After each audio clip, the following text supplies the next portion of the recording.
தமிழக அரசியல் களத்திலிருந்து விடுதலை சிறுத்தைகள் கட்சியையும் அந்த கட்சியின் தலைவர் தொல் திருமாவளவனையும் தவிர்த்துவிட முடியாது. அடங்கமறு, அத்துமீறு, திமிரியலு, திருப்பியடி என தனது கட்சி தொண்டர்களை தூண்டிவிட்டு திருமாவளவன் ஜாதி அரசியல் செய்கிறார். அவருடைய கட்சியினர் தமிழ்நாட்டின் பல பகுதிகளிலும் கட்ட பஞ்சாயத்து போன்ற வன்முறை சம்பவங்களில் ஈடுபடுகின்றார்கள். இந்து மதத்திற்கு எதிராக செயல்படுகிறார் திருமாவளவன் போன்றவை மாற்றுக் கட்சியினரால் இவர் மீது வைக்கப்படும் அடிப்படை குற்றச்சாட்டுகள். தன் மீதான குற்றச்சாட்டுகளுக்கு தொல் திருமாவளவன் கொடுக்கும் பதில் ஒடுக்கப்படும் அனைத்து மக்களுக்காகவும் குரல் கொடுப்பவன் நான் என்பதே. அப்படி எத்தனை ஆண்டுகளாக ஒடுக்கப்பட்ட மக்களுக்காக தொடர்ச்சியாக திருமாவளவன் குரல் கொடுத்து வருகிறார் என்றால், கடந்த 1962 ஆண்டு அரியலூர் மாவட்டம் செந்துறை அருகில் உள்ள அங்கனூர் என்ற கிராமத்தில் ராமசாமி பெரியம்மாள் தம்பதியினருக்கு இரண்டாவது மகனாக பிறந்தவர்தான் திருமாவளவன். இவருடைய தந்தை ஜாதி மத அடையாளமற்ற தமிழ் பெயரிடலை வலியுறுத்தி தனது பெயரை தொல்காப்பியன் என்று மாற்றிக்கொண்டார். அதுவே பின் நாட்களில் திருமாவளவனின் பெயர் தொல் திருமாவளவன் என மருவியதற்கு மிக முக்கிய காரணம். சொந்த ஊரில் பள்ளி படிப்பை முடித்த திருமாவளவன் விருதாச்சலம் கொளஞ்சியப்பர் கல்லூரியில் PUC,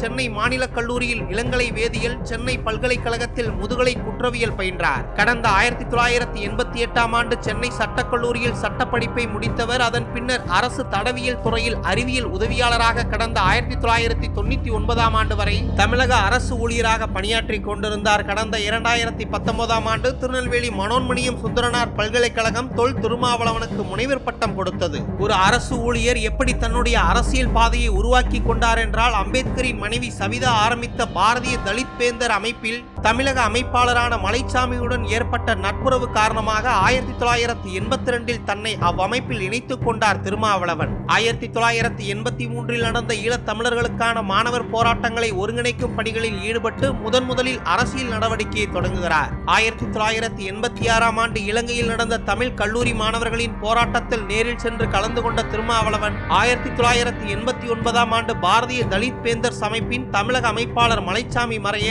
1990 ஆண்டு அண்ணல் அம்பேத்கரின் மனைவி சவிதா ஆரம்பித்திருந்த பாரதிய தலித் பேந்தர் அமைப்பின் தமிழ்நாடு மாநில அமைப்பாளராக தேர்ந்தெடுக்கப்பட்டார் தொல் திருமாவளவன். அதன் பின்னர் அமைப்பின் பெயரை இந்திய ஒடுக்கப்பட்ட சிறுத்தைகள் என மாற்றியதோடு புதிய கொடியையும் அறிமுகப்படுத்தினார். மீண்டும் 1991 ஆண்டு அமைப்பின் பெயரை விடுதலை சிறுத்தைகள் என மாற்றிக்கொண்ட திருமாவளவன் தொடக்கத்தில் தேர்தல் அரசியலை விமர்சித்தும் புறக்கணித்தும் வந்தார். 1999 ஆண்டு GK மூப்பனாரின் உந்துதலின் பெயரில் முதன்முறையாக மக்களவை தேர்தலை தமாக கூட்டணியுடன் சந்தித்தார் விடுதலை சிறுத்தைகள் கட்சி தலைவர் திருமாவளவன். அதற்காக தனது தடவியல் துறை அரசு பணியை ராஜினாமாவும் செய்தார். 1999 நடந்த மக்களவை தேர்தலில் தமாகவுடன் கூட்டணி வைத்து பெரம்பலூர் தொகுதியில் போட்டியிட்ட திருமாவளவன் தனது முதல் தேர்தலிலேயே தோல்வியடைந்தாலும் 1 லட்சத்திற்கும் மேற்பட்ட வாக்குகளை பெற்று தமிழக அரசியலில் தனி கவனம் பெற்றார். பின் கடந்த 2004 ஆண்டு நடந்த மக்களவை தேர்தலில் ஐக்கிய ஜனதா தளத்துடன் கூட்டணி அமைத்து சிதம்பரம் தொகுதியில் போட்டியிட்டு 2.5 லட்சம் வாக்குகளை பெற்ற திருமாவளவன் குறைந்த ஓட்டு வித்தியாசத்தில் அந்த தேர்தலிலும் தோல்வியை சந்தித்தார். இருப்பினும் தமிழக அரசியலில் தனக்கான கவனத்தை பெற்ற திருமாவளவன்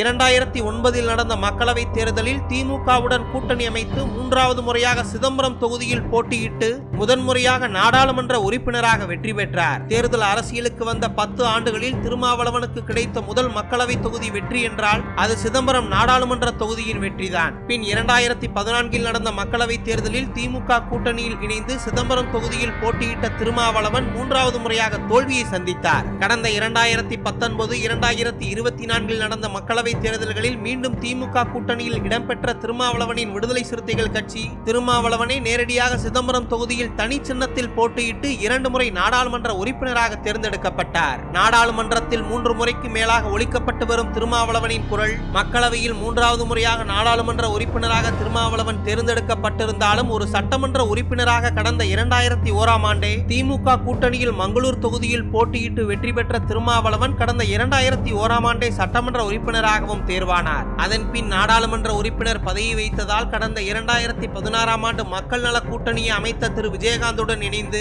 சட்டமன்ற தேர்தலை சந்தித்த விடுதலை சிறுத்தைகள் கட்சி தலைவர் திருமாவளவன் காட்டுமன்னார் கோவில் தொகுதியில் போட்டியிட்டு சொற்ப வாக்குகளில் தோல்வியை சந்தித்தார். தனது வாழ்நாள் முழுவதும் கட்சிக்காகவும் தாழ்த்தப்பட்ட மக்களின் சமூக முன்னேற்றத்திற்காக அர்ப்பணித்துக் கொண்டதால் திருமாவளவன் கடைசி வரை திருமணமே செய்து கொள்ளவில்லை. அரசியல் கடந்து திரைத்துறையிலும் இலக்கிய துறையிலும் காலடி பதித்த திருமா அன்பு தோழி, கழகம், மின்சாரம் போன்ற திரைப்படங்களிலும் நடித்திருக்கிறார். அது மட்டுமல்லாமல் அத்துமீறு, தமிழர்கள் இந்துக்களா, இந்துத்துவத்தை வேறறுப்போம், அமைப்பு ஒருமைப்பாய் திரள்வோம் முதலிய புத்தகங்களையும் எழுதியிருக்கிறார் திருமாவளவன். தொடர்ச்சியாக இந்துத்துவா கொள்கையின் பின்னால் இருக்கும் சமஸ்கிருதத்தை வேறறுக்க போராடி வந்த திருமாவளவன் கடந்த 2002ஆம் ஆண்டு பல்வேறு தமிழ் அறிஞர்களை சந்தித்து புழக்கத்தில் இருக்கிற சமஸ்கிருத வடமொழிகளுக்கு சரியான தமிழ் பெயர்களை வழங்குமாறு கேட்டுக்கொண்டார். அதன் அடிப்படையில் சாதிமத அடையாளமற்ற தூய தமிழ் பெயர்களை திருமாவின் தந்தை உட்பட ஆயிரக்கணக்கான அவரது தொண்டர்களும் மாற்றி வைத்துக் கொண்டார்கள். அப்படித்தான் திருமாவளவனின் தந்தை ராமசாமி அவர்களின் பெயரும் தொல்காப்பியன் என்று மாற்றப்பட்டது.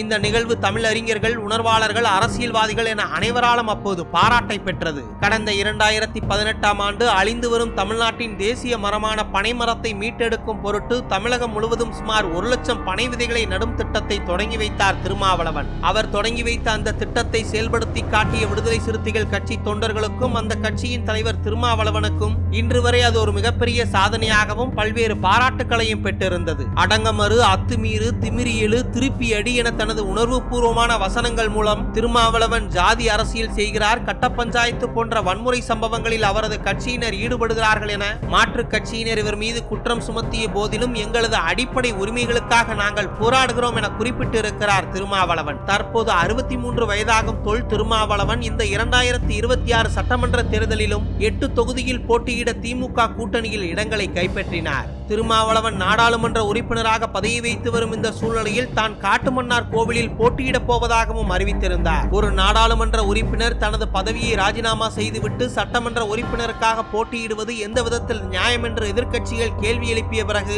தான் காட்டுமன்னார் கோவிலில் போட்டியிடவில்லை என தனது அறிவிப்பை வாபஸ் பெற்றார். இருந்தபோதிலும் மத்தியிலும் மாநிலத்திலும் விடுதலை சிறுத்தைகள் குரல் எப்போதும் ஒலித்துக் கொண்டே இருக்கும் என குறிப்பிட்டிருக்கிறார் திருமாவளவன்.